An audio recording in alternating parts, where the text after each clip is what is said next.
The Galactic Council's chamber fell silent as Ambassador Zethkri's words echoed through the crystalline halls of Station Nexus. The assembled delegates from 47 species watched as the reptilian Vorthak representative's scales shimmered with satisfaction. "The motion passes," Zethkri announced, his forked tongue tasting the air. "Terra, designation Sol 3, is hereby classified as a defenseless world. The human species lacks the evolutionary adaptations necessary for meaningful contribution to galactic defense. They possess no natural armor, no energy projection capabilities, no telepathic networks, and their lifespan barely reaches a century." In the human delegation's corner, Ambassador Sarah Chen remained perfectly still. Her dark eyes betrayed nothing as she absorbed the Council's judgment. Around her, the other human representatives shifted uncomfortably, all except Dr. Marcus Webb, who sat with an expression that might have been mistaken for resignation by those who didn't know him well. The ethereal collective's representative, a being of pure energy contained within a crystalline matrix, pulsed with what passed for curiosity among their kind. "The humans request to address the Council?" Sarah stood, her movements deliberate and measured. "We accept the Council's classification," she said, her voice carrying clearly through the chamber's translation systems. "However, we invoke Article 15 of the Galactic Charter, the right of final testimony." Murmurs rippled through the assembly. The right of final testimony was ancient, rarely invoked, allowing a species one last statement before formal classification. "We have prepared a demonstration," Sarah continued. "Dr. Webb?" The elderly scientist rose, his weathered hands activating a holographic display. The chamber dimmed as images of Earth appeared, not the blue marble of humanity's homeworld, but something far more ominous. "For the past 3 centuries," Dr. Webb began, "humanity has maintained what we call the Dark Vault.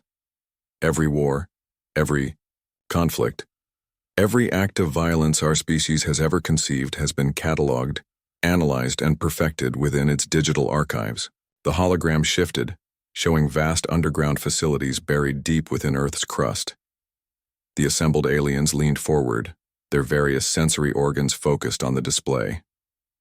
"You see," Dr. Webb continued, "while other species evolved, natural weapons, claws, venom, energy projection, humanity evolved something far more dangerous. We evolved imagination coupled with an unlimited capacity for violence." The display showed archived footage, human conflicts spanning millennia, from crude stone weapons to the devastating wars of the 20th and 21st centuries.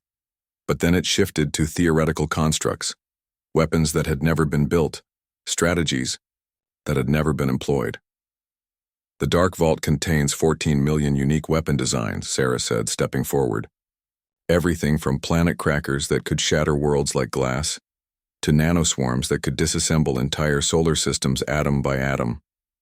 We have theoretical frameworks for weapons that manipulate time itself, devices that could collapse, stars on command, and viral programs capable of corrupting quantum consciousness."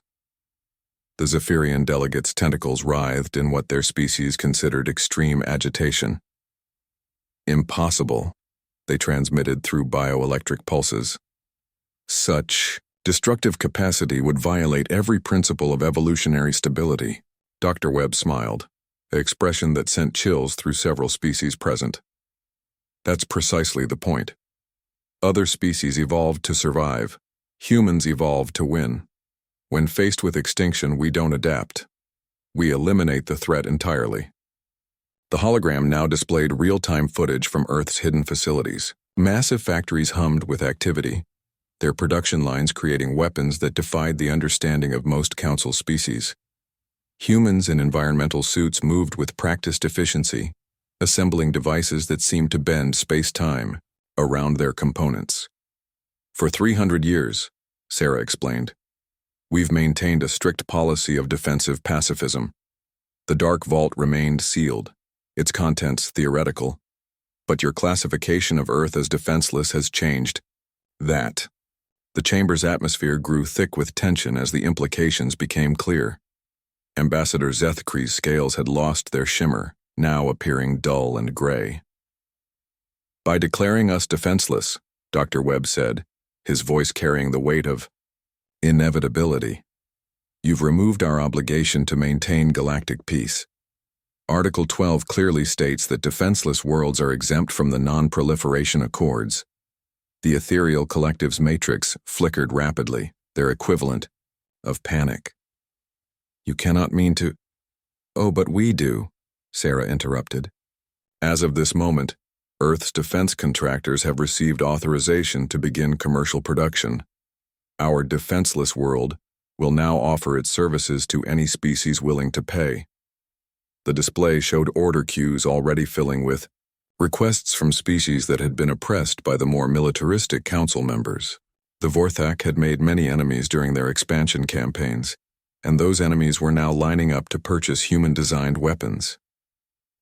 The Terran Arsenal Corporation extends its gratitude to the Galactic Council, Dr. Webb announced with mock formality. Your classification of humanity as defenseless has just made us the most valuable military contractor in the galaxy. Zethkri's voice came out as a rasp. This is madness. You would destabilize the entire galactic order. Sarah's smile was polite, professional, and absolutely terrifying. Respectfully, Ambassador, that's no longer our problem. You've declared us defenseless, which means we're no longer responsible for maintaining the balance of power you've all worked so hard to preserve. The hologram shifted one final time, showing shipping manifests and delivery schedules. Weapons that could level continents were being packaged for express delivery across the galaxy. Species that had been subjugated for millennia were about to receive the tools for revolution. The Dark Vault is now open for business, Dr. Webb announced, and humanity's imagination, as you've just learned, knows no bounds. As chaos erupted in the council chamber, Sarah Chen gathered her materials with calm efficiency. The vote to classify Earth as defenseless had been unanimous. The consequences of that vote would reshape the galaxy forever. Outside the station's viewports, the stars seemed to burn a little brighter. Or perhaps that was just the first of humanity's new weapons being tested in the void between worlds. The age of human pacifism had ended. The age of human supremacy was about to begin.